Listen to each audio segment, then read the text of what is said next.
चलिए, so first question, this is the homework I given and I hope all of you did also. So many people did. Very quickly we'll discuss, we should not waste time. First bit of the question was that test the continuity of the function at origin, means at 0 we have to check. So we'll find f of 0 minus h, that is the first step, limit h approaches 0, and 0 minus h will be defined from here because this quantity is not 0. So that will become mod of minus h divided by minus h. So that will become h by minus h and value will be minus 1, and f of 0 plus h will be equal to limit h approaches 0 mod of h divided by h, and that value will become equal to 1. These two itself is not equal. We are not going to think about f0. It will be discontinuous at 0. तो 0 पे discontinuous हो जाएगा क्योंकि ये दोनों जब equal ही नहीं है तो आगे हमें देखने की चेक करने की कोई जरूरत नहीं है. डायरेक्टली हम बोल सकते हैं कि ये फंक्शन डिसकॉन्टिन्यूअस है और ये नॉन रिमूवल डिसकॉन्टिन्यूटी है. कभी कभी इसके ग्राफ भी पूछते हैं तो ग्राफ के थ्रू भी हम बता सकते हैं, इतना करने की जरूरत भी नहीं पड़ेगी. अगर आप इसको ग्राफ को देखें तो अगर x 0 के बराबर नहीं है तो जब x पॉजिटिव होगा तो मॉड x x हो जाएगा और इसकी वैल्यू 1 हो जाएगी. मतलब पॉजिटिव वैल्यू ऑफ x के लिए इसकी मॉड x जो है बाई x 1 हो जाएगा और निगेटिव वैल्यू के लिए इसकी वैल्यू माइनस 1 हो जाएगी. और 0 के लिए 1 दिया हुआ है यहां पे, ये 0 के लिए 1 दिया हुआ है, मतलब 0 के लिए यहां पे क्लोज आ जाएगा. ऐसे ये फंक्शन हो जाएगा. ये ग्राफ हो गया फंक्शन. तो इस ग्राफ को देख के हम डायरेक्टली बोल सकते हैं कि ये फंक्शन जो है नॉन रिमूवल डिसकंटिन्यूटी है 0 पे. हाँ, केवल 0 पे नॉन रिमूवल डिसकंटिन्यूअस है और सारे पॉइंट पे ये कॉन्टिन्यूअस फंक्शन है. ठीक है, इसी में एक और चेंज मैं थोड़ा सा आपको समझा देता हूं. अगर आप सपोज कर लीजिए ये 0 है, इमेजिन कीजिए, ध्यान से दीजिएगा, ये अगर ये 0 है तो इसका जो ग्राफ हो जाएगा, ये ग्राफ ये कुछ ऐसे आएगा, ये ऐसे यहां पे ओपन ही रहेगा और यहां पे क्लोज हो जाएगा. ये 1 हो गया, ये माइनस 1 हो गया. ऐसे फंक्शन को हम बोलते हैं सिग्नम ऑफ एक्स, और you can say sine of X, SGN X. ऐसे फंक्शन को हम बोलते हैं सिग्नम एक्स. सिग्नम एक्स मतलब साइन ऑफ एक्स. अगर आपसे कोई पूछे सिग्नम ऑफ 5 तो आप ये सोचिए कि इसका साइन क्या है, पॉजिटिव है. पॉजिटिव मतलब +1. अगर कोई पूछे सिग्नम -3 कितना है तो इसका साइन क्या है, निगेटिव. निगेटिव मतलब -1. और सिग्नम 0 कोई पूछे आपसे तो आप बोलेंगे 0, क्योंकि इसका कोई भी साइन नहीं होता है. सिग्नम का मतलब साइन और कुछ नहीं. तो सिग्नम एक्स अगर आपसे कोई पूछ रहा है तो हम ऐसे डिफाइन करते हैं. तो ये फंक्शन जो है सिग्नम एक्स बोला जाएगा तब जब ये 0 होगा. देखिए, ये ध्यान दीजिएगा, 1 मत लिखिएगा, ये 0. सिग्नम का एक और यूज होता है, अगर आपसे कोई पूछे कि भाई बताओ d/dx ऑफ मॉड x क्या होता है. d/dx of mod x, differentiation of mod x. थोड़ा कंटिन्यूटी से अलग मैं चीजें बता रहा हूं लेकिन ये जानना जरूरी है. से d/dx ऑफ मॉड x क्या होता है. तो एक्चुअली मॉड x होता क्या है, √x². मॉड x √x² होता है. तो √x² का डिफरेंशिएशन सोचिए, 1/2√x² इंटू x² का डिफरेंशिएशन 2x. 2 विल कैंसल, तो क्या आ जाएगा आपके पास, x/√x². √x² फिर से मॉड x होता है. तो मतलब ये है कि d/dx ऑफ मॉड x जो होता है आपका वो x/मॉड x, या फिर ये यूं लिखिए मॉड x/x, दोनों एक ही चीज है. क्यों, क्योंकि ये x/मॉड x है तो उसको हम मॉड x/x भी लिख सकते हैं क्योंकि हम मैग्नीट्यूड तो कैंसिल हो जा रहा है, ये सिर्फ साइन की बात कर रहा है. इसीलिए सिग्नम ऑफ x को हम ऐसे भी डिफाइन करते हैं. Signum of x, this d/dx of mod x को भी ऐसे डिफाइन करते हैं कि ये होता है signum x if x not equal to 0 और not define if x equal to 0. मतलब x 0 पे तो इसको डिफरेंशिएशन कर ही नहीं सकते क्योंकि शार्प पॉइंट होता है, लेकिन अगर 0 नहीं है तो उसका डिफरेंशिएशन सिग्नम x होता है. अरे, did you understand what is the meaning of signum x? Is it clear to everybody signum x meaning?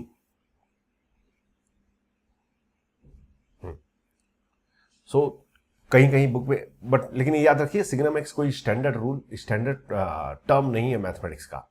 ये सिर्फ हम लोग जो है मतलब जनरली बुक्स जो लिखते हैं वो लोग बना दिए हैं।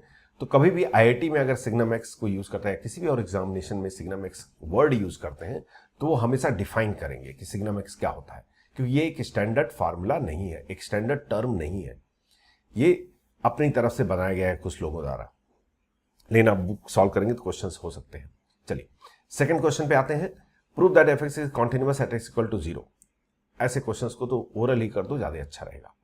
Limit extend left hand limit निकालेंगे तो sine 0 minus h by minus h आएगा, माइनस कैंसिल हो जाएगा, साइन एच बाई एच 1 होता है और कॉस 0 1 होता है, तो 1 + 1 2 हो जाएगा। राइट हैंड लिमिट भी 2 हो जाएगा और फंक्शन वैल्यू भी 2 है, तो इसका मतलब ये कॉन्टिन्यूअस है 2 पे। Did you understand? Third question की बात करें तो थर्ड क्वेश्चन भी मेरे ख्याल से आप लोगों ने कर लिया होगा, लेकिन ये थर्ड क्वेश्चन करने से पहले या फोर्थ क्वेश्चन करने से पहले या फिफ्थ, थर्ड और फोर्थ करने से पहले एक चीज और सीखना चाहते हैं हम, ध्यान दीजिए। If F x is continuous, F x is continuous at x equal to A, तो हम क्या लिखते हैं? Limit H approaches to 0 F of A minus H is equal to limit H approaches to 0 F of A plus H will be equal to F of A. अगर आप ध्यान से देखें, ये पूरा का पूरा टर्म जो होता है ये किसी चीज को रिप्रेजेंट करता है। ये क्या रिप्रेजेंट कर रहा है? ये रिप्रेजेंट कर रहा है कि limit x approaches to A F x exist, इस लिमिट को ये एग्जिस्ट है, तो इसकी दोनों को कंबाइन करके हम ये भी लिख सकते हैं। अगर कोई फंक्शन ए पे कॉन्टिन्यूअस है, ये ए है सॉरी, तो फिर इसका मतलब है limit x approaches to A F X can be return as F of A. ऐसा भी आप बोल सकते हैं। कब? जब आपको पता हो कि ये कॉन्टिन्यूअस है एक्स इक्वल टू ए पे। तो कोई भी फंक्शन कॉन्टिन्यूअस होता है ए पे, हम इसको दूसरे तरह से भी डिफाइन कर सकते हैं कि वो लिमिट एग्जिस्ट करनी चाहिए एक्स अप्रोचेस टू ए और उसकी लिमिटिंग वैल्यू एफ ऑफ ए के इक्वल होनी चाहिए।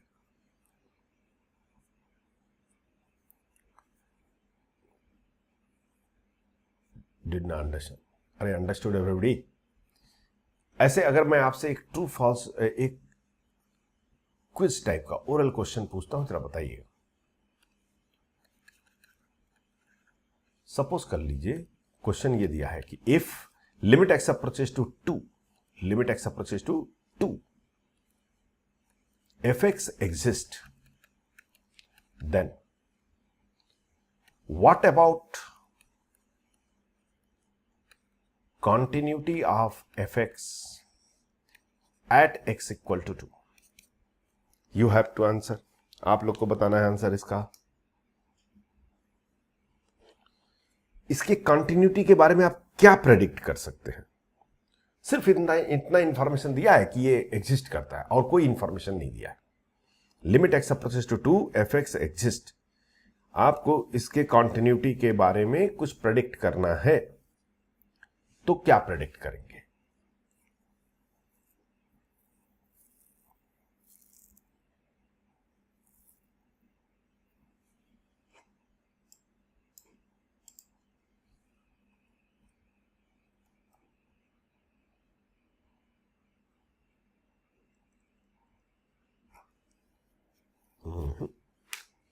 नहीं, something can be predict, something can be predict. सोचिए।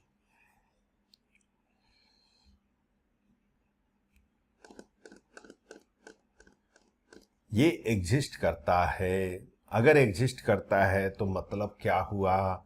F of 2 minus h equal to F of 2 plus h, but आगे की कहानी हमें नहीं पता।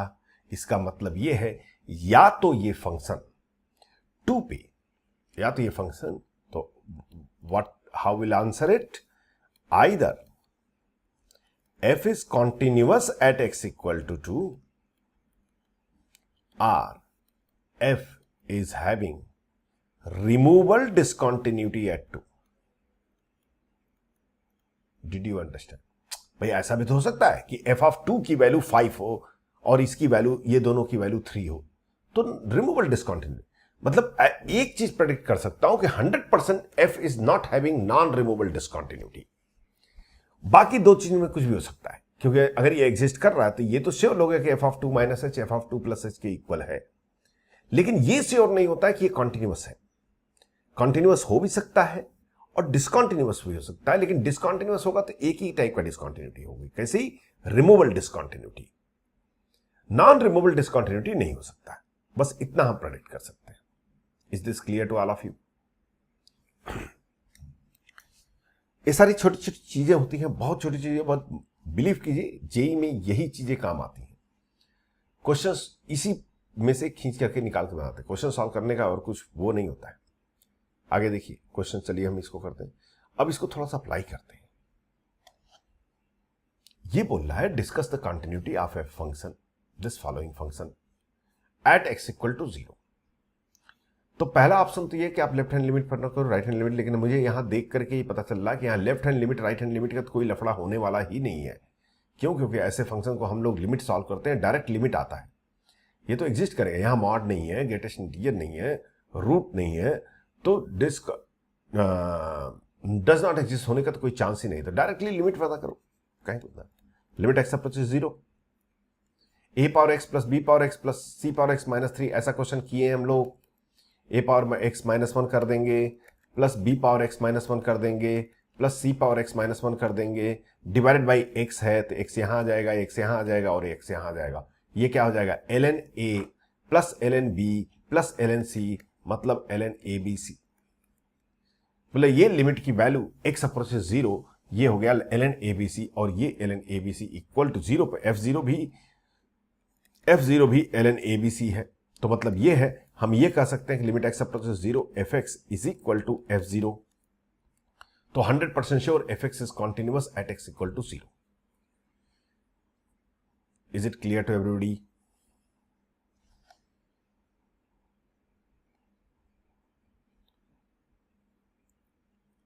Question number 4, test the continuity at x equal to 0। अब यहां पे लफड़ा नहीं ले सकते, अब हम लिमिट नहीं लगा करेंगे हम लेफ्ट, क्योंकि टेस्ट द कंटिन्यूटी चेक करने के लिए बोला है। एक्चुअली प्रीवियस क्वेश्चन में भी चेक करने को बोला था, बट प्रीवियस क्वेश्चन देख करके ही पता चल रहा था वहां पे नॉन एग्जिस्ट होने की कोई चांस ही नहीं है। इसको नॉर्मल तरीके से कर लेते हैं। F of 0 minus H find करेंगे। एफ ऑफ 0 माइनस एच हो जाएगा आपका limit H approaches 0 E power minus 3h minus 1 divided by ln 1 minus 5h। ध्यान दीजिए, थोड़ा सा ब्रेन लगाइए। e power x minus 1 by x क्या होता है? 1 होता है जब x 0 की तरफ अप्रोच करता है। मतलब यह है कि e पावर x माइनस 1 को मैं कभी भी, अगर x 0 की तरफ अप्रोच कर रहा है तो हम x लिख सकते हैं, अप्रॉक्सिमेशन मेथड। तो ये एक h 0 की तरफ जा रहा है, तो ये 0 की तरफ जा रहा है, तो e पावर 0 माइनस 1 का फॉर्मेट है, तो इसको मैं माइनस 3h लिख सकता हूं। और ln 1 प्लस 0 बाई 0 1 होता था, तो ln 1 माइनस 5h को मैं माइनस 5h लिख सकता हूं। ये कैंसिल हो गया, माइनस भी कैंसिल हो गया, ये 3/5 आ गया। Is it clear to everybody? Right hand limit क्या होगा? यहां पे प्लस आएगा, यहां पे भी प्लस आएगा, तो ये 3h/5h आएगा, तो राइट हैंड भी यही आएगा। मतलब एफ ऑफ 0 प्लस, थोड़ा स्पीड बढ़वाने की कोशिश कर रहा हूं और कुछ नहीं। एफ ऑफ 0 प्लस एच भी क्या हो जाएगा? 3/5 आ जाएगा। तो एफ ऑफ 0 माइनस एच 3/5 है, एफ ऑफ 0 प्लस एच 3/5 है, और बट एफ ऑफ 0 तो 5 है। मतलब ये है, ये रिमूवल डिसकंटिन्यूटी है। रिमूवल डिसकंटिन्यूटी, सॉरी या correct, removal discontinuity. Is it clear to everybody?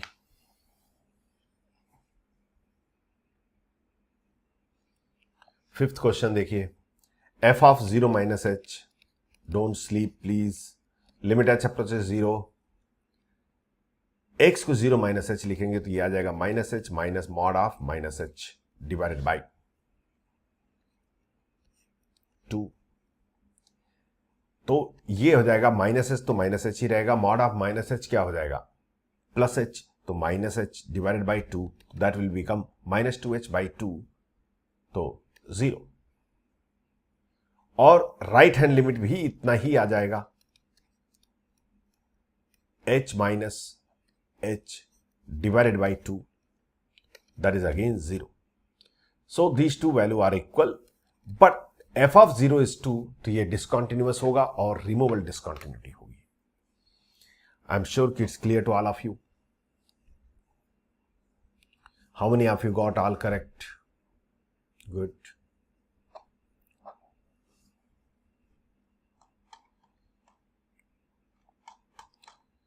चलिए, तो we discuss these things. Continuity का बेसिक है. अब कॉन्टिन्यूटी में जो हमें पढ़ना है, कॉन्टिन्यूटी की थ्योरी इतनी ही होती है, थ्योरी के अलावा और कुछ भी नहीं होता है. थ्योरी में इतना ही है. अब क्या पढ़ेंगे इसमें? I will give you 5 type of problem. कभी भी कॉन्टिन्यूटी में क्वेश्चन आएगा तो उसी में से एक टाइप होगा, उसके अलावा बाहर कहीं से कुछ नहीं होना. तो अब हम जो पढ़ने आ रहे हैं वो कंसेप्ट नहीं पढ़ने आ रहे. We are going to learn type of problem. वो सारे पढ़ने की भी जरूरत नहीं है. वो जो भी एप्लीकेशन मेथड बताऊंगा उसको आप बेसिक मेथड से भी कर सकते हैं, लेकिन थोड़ा सा अब we are trying to become mature and we are trying to do the question more different ways. So give the heading type of problems, और इसका नोट्स आपके पास प्रॉपर होना चाहिए. फाइनल टाइम में यही रिवाइज करना है आपको. Type of problem in continuity. Theory पूरी तरह ओवर. अब आप कोई भी क्वेश्चन कर सकते हैं. ये सिर्फ इसलिए कर रहा हूं कि थोड़ा मैं आपको एक डिफरेंट वे दे रहा हूं क्वेश्चन सॉल्व करने के लिए. फर्स्ट टाइप, जो पहला टाइप का क्वेश्चन बनता है वो ये बनता है कि कभी भी पूरे फंक्शन को उठा के ग्रेटेस्ट इंटीजर के अंदर डालेंगे और फिर आपसे कहेंगे कि x इक्वल टू a पे डिस्कस कर दो. दूसरा टाइप का क्वेश्चन बनता है कि limit t approaches to infinity, function के ऊपर t हो या कुछ हो जो कि इंफिनिटी की तरफ अप्रोच कर रहा है, और आपको फिर बोलेगा कि at x equal to a पे डिस्कस कर दो कॉन्टिन्यूटी. थर्ड टाइप्स के जो होते हैं वो होता है स्प्लिट फंक्शन.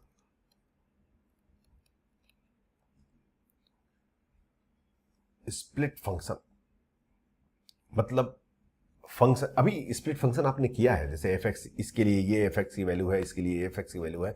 इन सब फंक्शन को हम स्प्लिट फंक्शन बोलते हैं. उस पे कैसे क्या करेंगे वो देखना है हमें. फोर्थ टाइप है finding point of discontinuity.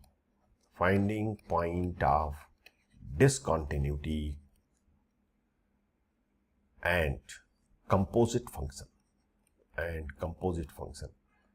Composite function तो मैं आपको शुरू से ही बार बार बोल रहा हूं, कैलकुलस का मतलब एक मेजर टाइप सिचुएशन होता है. तो जब कंपोजिट फंक्शन आते हैं तो उसकी कॉन्टिन्यूटी कैसे चेक करते हैं. और फाइंडिंग पॉइंट ऑफ डिसकंटिन्यूटी मतलब ये है, अभी तक आपने जितने भी क्वेश्चन किए हैं सब में एफ एक्स दिया है और किस पॉइंट पे आपको चेक करना है वो बताया गया है. आगे होने वाला ये है कि सिर्फ आपको एफ एक्स दिया जाएगा और आपको सर्च करना है कि कहां डिसकंटिन्यूअस हो सकता है. पूरे फंक्शन को आपको स्कैन करना है and you have to tell that कि where the function can be discontinuous. एक तो तरीका है भाई ग्राफ बनाओ, तो ग्राफ तो हर जगह बनेगा नहीं, तो बिना ग्राफ बनाए हम कैसे स्कैन करेंगे और कैसे बताएंगे कि कहां पे फंक्शन डिसकंटिन्यूअस है और किस टाइप की डिसकंटिन्यूटी है, वो यहां पे हम सीखेंगे. और last type word problem. Word problem क्या होता है? बहुत सारे क्वेश्चंस अगर आपने कभी बुक्स ओपन किए होंगे तो बहुत सारे ऐसे उल्टे सीधे क्वेश्चन दिखाई देते हैं. F of x plus y equal to f x into f y. Calculus में बहुत कॉमन होता है. या ऐसे कर देगा x plus y square equal to f x plus f y whole square. मतलब फंक्शन नहीं देगा, उसका कोई एक रिलेशन देगा. ऐसे एक्सप्रेशन को हम बोलते हैं फंक्शनल इक्वेशन. ऐसे एक्सप्रेशन को हम बोलते हैं फंक्शनल इक्वेशन. इसे मैं पुट करता हूं वर्ड प्रॉब्लम में. मतलब यह है कि आपको एक पैसेज टाइप का दिया रहेगा और उस पैसेज के बेस पे आपको क्वेश्चन को आंसर करना रहेगा. ये टोटल 5 टाइप के प्रॉब्लम होते हैं कंटिन्यूटी में. कभी भी कंटिन्यूटी के अगर कोई क्वेश्चन आता है तो वो इसी में से एक आएगा, इसी एक फॉर्मेट में, इसके बाहर कहीं. क्योंकि मैंने ऐसा नहीं है कि मतलब ये अच्छा इतना ही टाइप क्वेश्चन, यही टाइप मतलब इतने कैटेगरी में हम ब्रेक कर सकते हैं क्वेश्चन को और फिर देख सकते हैं. तो मैं इसको पढ़ा क्यों रहा हूं? थ्योरी तो ऑलरेडी पढ़ा दी, पढ़ाने कोई मतलब नहीं है. इसके लिए हर क्वेश्चन टाइप के लिए क्या हम दूसरा व्यू लगा सकते हैं, क्या दूसरा एक और आइडिया लगा सकते हैं. जैसे लिमिट सॉल्व किया, एक तो बेसिक मेथड से आप सॉल्व कर सकते हैं, सीरीज से सॉल्व कर सकते हैं, एल हॉस्पिटल से सॉल्व कर सकते हैं, या फिर approximation method the most powerful. और सब कुछ फेल हो गया तो रिकर्सन मेथड भी लगा सकते हैं. तो ऐसे उसी टाइप से कॉन्टिन्यूटी में अगर बेसिक मेथड्स लॉन्ग हो रहा है तो क्या कोई इजी वे है जिससे कि हम प्रॉपरली जाएं? तो उसके लिए different type of situations we are trying to explore. So let's go ahead and start the first type.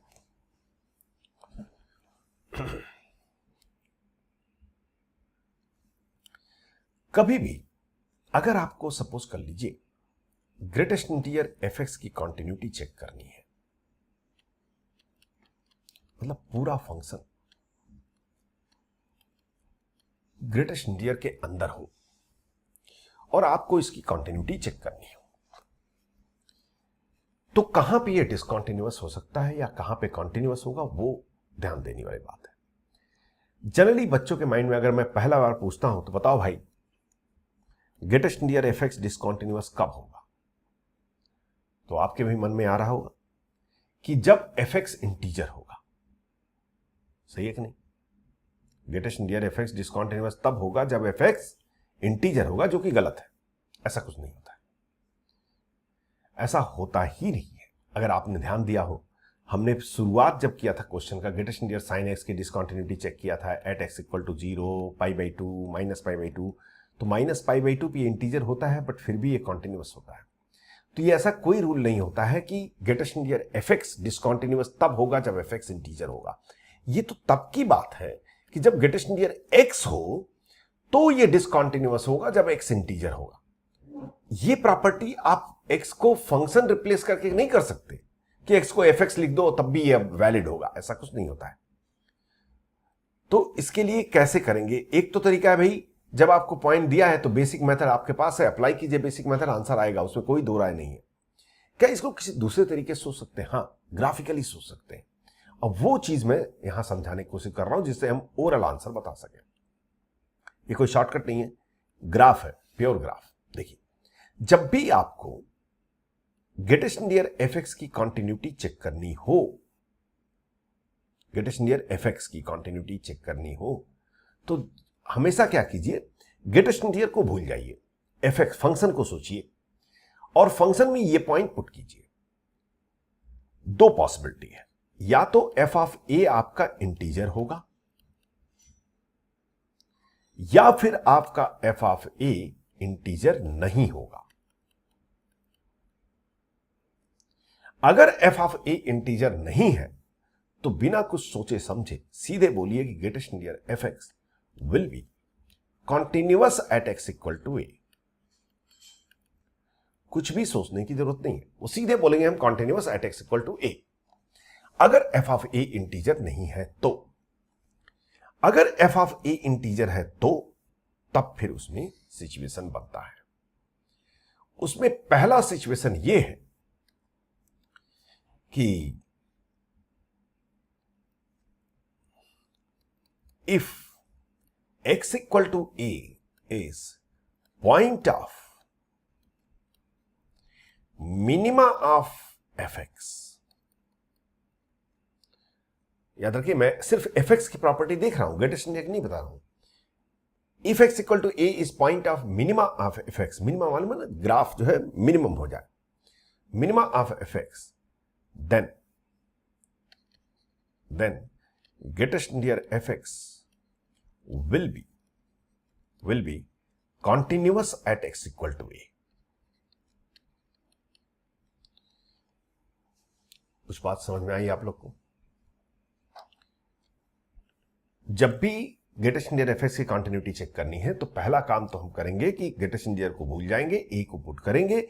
F of a integer भी हो सकता है, नहीं भी हो सकता है. अगर वो इंटीजर हो गया तो फिर आप चेक कीजिए कि क्या x equal to a is point of minima of f x, not greatest integer f x, of f x. तो सीधे बोल दीजिए ग्रेटेस्ट इंटीजर एफ एक्स तो भैया कंटिन्यूअस होगा, भले ही एफ ऑफ ए इंटीजर है. दूसरा सिचुएशन तो ये हो जाएगा कि ये भी हो सकता है कि मे बी कि f x equal to a is point of maxima, point of maxima of f x. then greatest integer fx will have removal discontinuity at x equal to a.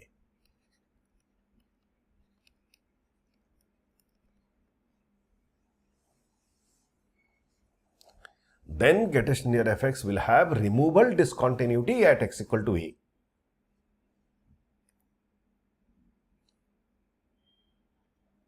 And in all the other cases, else greatest near fx will have non-removable discontinuity at x equal to a. बस ये कोई भी question को oral solve करेगा,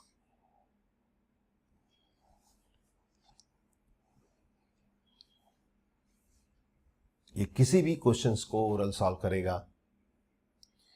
ये क्यों होता है वो हम देखेंगे, प्रूफ मैं graphically I will prove all this, but पहले हम इसे प्रैक्टिस कर लेते हैं कि ये कैसे यूज करेंगे। सपोज कर लीजिए कि आपके पास एक क्वेश्चन आता है, greatest near sin x at, हमें चेक करना है 0 पे, π/6 पे, π/2 पे, 3π/2 पे, ठीक है, ये पॉइंट पे चेक करना है बिना पेन पेपर यूज किए हुए, ये सारे पॉइंट पे।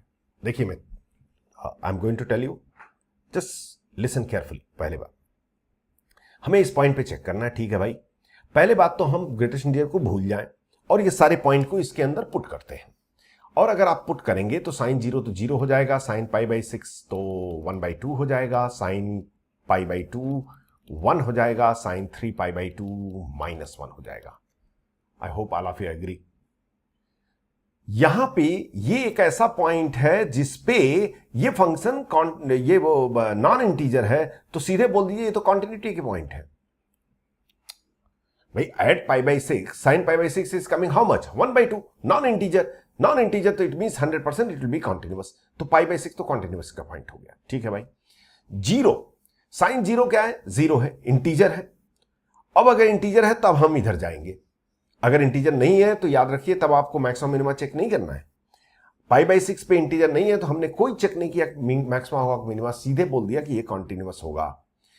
0 पे अगर हम चेक करें तो sin 0 0 होता है, इंटीजर है ये वैल्यू, तो 0 क्या मैक्सिमा का पॉइंट है या मिनिमा का। ग्राफ को थोड़ा इमेजिन कीजिए, किसका, sin x का graph, not greatest near sin x। sin x का ग्राफ कैसा होता है, 0 पे कैसा जाता है, मैक्सिमा जाता है कि मिनिमा जाता है। ग्राफ भी भूल गए सब लोग। सर sin x का ग्राफ तो इमेजिन करो, अभी कुछ और इमेजिन करने को तो बहुत अच्छे से इमेजिन करोगे आप लोग। 0 पे क्या हो रहा है ग्राफ, ना ही मैक्सिमा है ना ही मिनिमा। अरे ग्राफ तो ऊपर जा रहा है। मैक्सिमा मिनिमा कब होता है, जब ग्राफ टर्न लेता है। जहां पे टर्न लेता है ग्राफ उसे बोलते हैं मैक्सिमा या मिनिमा का पॉइंट। तो 0 पे neither maxima nor minima, else वाला केस है, तो ये non removable discontinuity. Did you understand. π/2 sin π/2 1 है, इंटीजर है, तो क्या π/2 मैक्सिमा मिनिमा का पॉइंट है। देखता हूं π/2 पे sin x का ग्राफ टर्न ले रहा है, या तो मैक्सिमा या मिनिमा, बट ऐसे टर्न ले रहा है तो इसका मतलब ये मैक्सिमा है। ये तो रिमूवल डिसकंटिन्यूटी हो गई, रिमूवल डिसकंटिन्यूटी। और 3π/2 पे sin 3π/2 कितना होता है, -1। ये रहा 3π/2। ओहो, यहां भी टर्न ले रहा है, लेकिन ये मिनिमा है, तो सीधे बोलेंगे कि ये कॉन्टिन्यूटी का पॉइंट है। हो गया। Is it clear to everybody.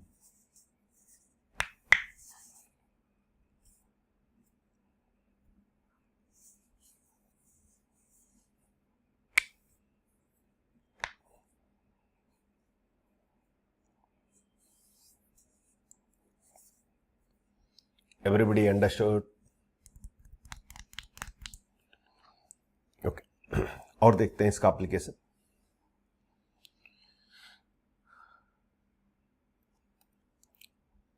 अगर मैं आपसे कहूं कि greatest integer of mod of, ध्यान दीजिएगा जरा, mod of x² -4 at x equal to -2 0 2 3, हाँ बस इतना। इस पॉइंट्स पे हमें डिस्कस करना है। आप लोग बोलेंगे आंसर,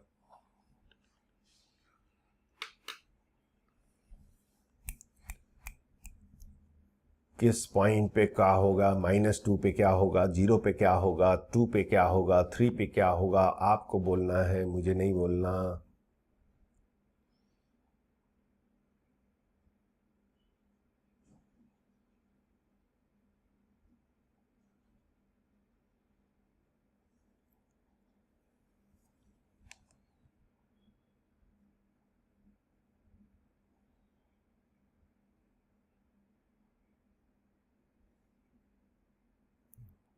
अरे इतनी देर में तो ऐसे ऐसे 5 क्वेश्चन सॉल्व हो जाएंगे भाई साहब।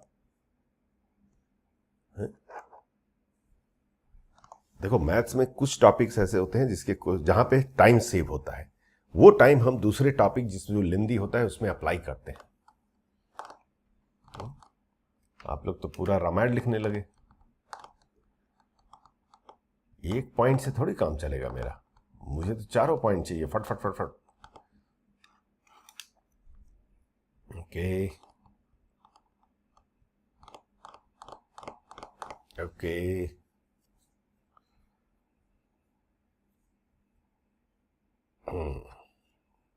Good, I hope all of you got it. मैं भी लिखता हूं ओरल। -2 पे तो भैया कॉन्टिन्यूअस होगा, 0 पे रिमूवल होगा, 2 पे कॉन्टिन्यूअस होगा, 3 पे नॉन रिमूवल हो गया, खत्म। नहीं नहीं मुझे याद नहीं है, तो ऐसे ही बना दिया। आप भी ऐसे ही किए होंगे, जो में सही में पूरी स्टार्टिंग से अगर रिवाइज कर रहे हैं लेक्चर तो ऐसे ही करेंगे आप भी। क्यों? हम तो इससे मतलब रखते हैं, mod y equal to mod of x square -4 से मतलब है हमें, इससे पूरे ग्रेटेस्ट थोड़ी मतलब है। ये सारे पॉइंट अगर पुट करते हैं तो ये इंटीजर ही आता है, ये इंटीजर ही होता है, तो हमें तो ग्राफ सोचना पड़ेगा। अगर आपको थोड़ा बहुत ग्राफ का याद हो, एक्स स्क्वायर का ग्राफ ये होता था, एक्स स्क्वायर -4 नीचे जाता था, mod of x square -4 fold हो जाता था।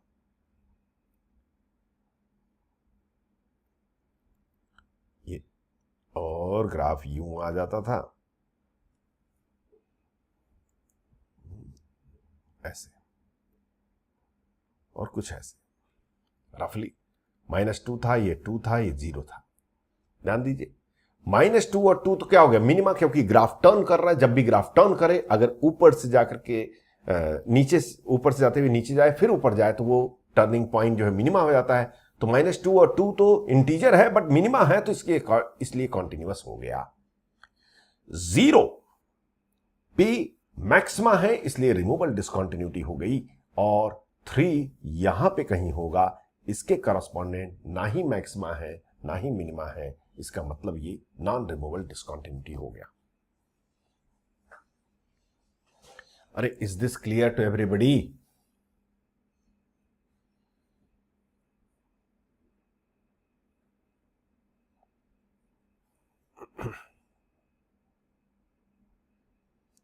ग्राफ याद होना चाहिए, नहीं तो मैं कुछ नहीं कर पाऊंगा। बेसिक ग्राफ तो पता होना चाहिए भाई, उसके लिए कोई दूसरा ऑप्शन नहीं है। अब इस बार बता दीजिए आप लोग, सब लोग please.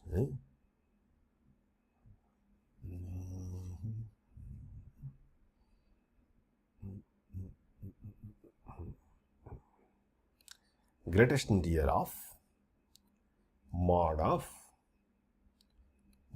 x -3 at x equal to -3 0 3 4। फट फट फट फट आंसर।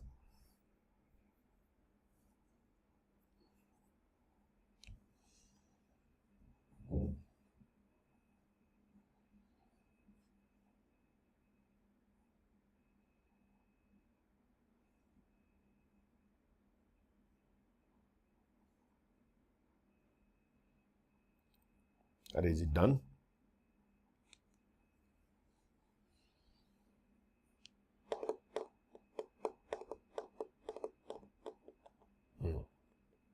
ओके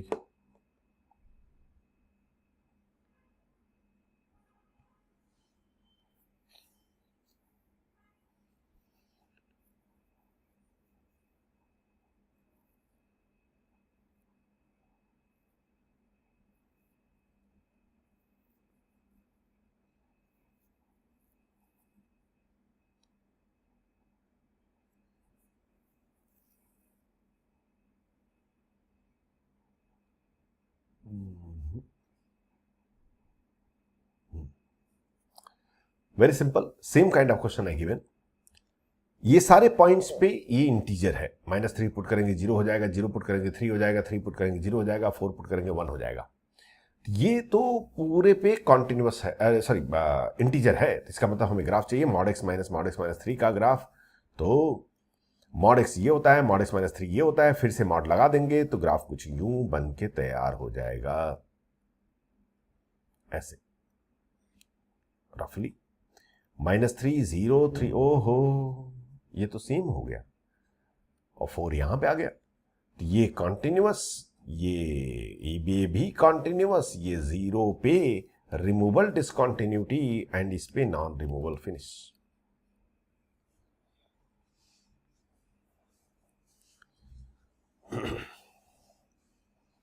तो is clear to everybody? Now write a question, write a question. If fx is continuous function with following information,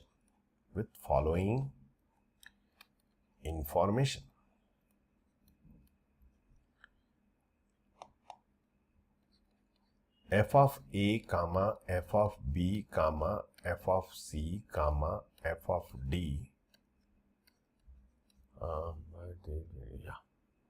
belongs to integer, नहीं sorry, f of a comma f of b comma f of c belongs to integer and f of d, this is the first information, f of d does not belongs to integer. Second information, x equal to a is point of minima of fx. Third information, these are the information, x equal to b is point of maxima of fx.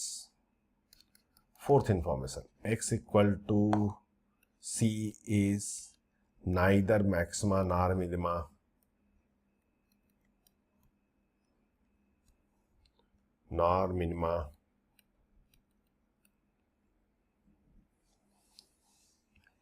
Then discuss continuity of greatest integer fx at x equal to a b c d. अगर आप ध्यान देखें तो ये पूरा जो मैंने आपको बताया है उसी को मैंने क्वेश्चन में कन्वर्ट कर दिया है। अगर उस चार्ट को आप यूज करेंगे तो ओरल बता सकते हैं भाई, डी पे तो कॉन्टिन्यूअस हो जाएगा, ए पे कॉन्टिन्यूअस हो जाएगा, बी पे रिमूवल डिसकॉन्टिन्यूटी, सी पे नॉन रिमूवल डिसकॉन्टिन्यूटी, बट उसे यूज नहीं करना है। अब आपको उसे बिना यूज किए हुए इस क्वेश्चन को सॉल्व करना है, उस कंसेप्ट को बिना यूज किए हुए इस क्वेश्चन को सॉल्व करना भाई। Otherwise you can take it this one as a proof for the previous one concept. जो मैंने आपको बताया है वही ये उसके लिए प्रूफ की तरह काम करेगा। एक थोड़ा सा हिंट दे रहा हूं आपको सॉल्व करके पूरा भेजना है मुझे। एक रफ ग्राफ बना लो भाई, रफ ग्राफ। कैसा रफ ग्राफ? हमें मैक्सिमा चाहिए, मिनिमा चाहिए और नाइदर मैक्सिमा, तो ऐसे ही कुछ बना लीजिए आप। पहला तो वेट अ मोमेंट, कुछ भी, मतलब ऐसा कोई जरूरी नहीं कि आपको एकदम एग्जैक्टली सेम बनाना है। ऐसे जहां मैक्सिमा हो मिनिमा हो तो इसको बोल दीजिए आप बी, क्योंकि ये मैक्सिमा का पॉइंट हो गया। इसको बोल दीजिए सी, ए ये मैक्सिमा मिनिमा का पॉइंट हो गया। और यहां पे बोल दीजिए आप D, sorry A B C neither maxima nor minima, और यहीं कहीं आप डी ले लीजिए, ये डी उसके लिए जो है मैक्सिमम ये नॉन इंटीजर का पॉइंट। ऐसे एक रफ ग्राफ लीजिए, रफ ग्राफ लेकर के इस पॉइंट को बेसिक मेथड से सॉल्व करने की कोशिश कीजिए, प्रूफ करने की कोशिश कीजिए। आंसर आपके पास है, आपको बस प्रूफ करना है, but proof should be logical, जबरदस्ती प्रूफ नहीं करना है। I hope it's clear to all of you.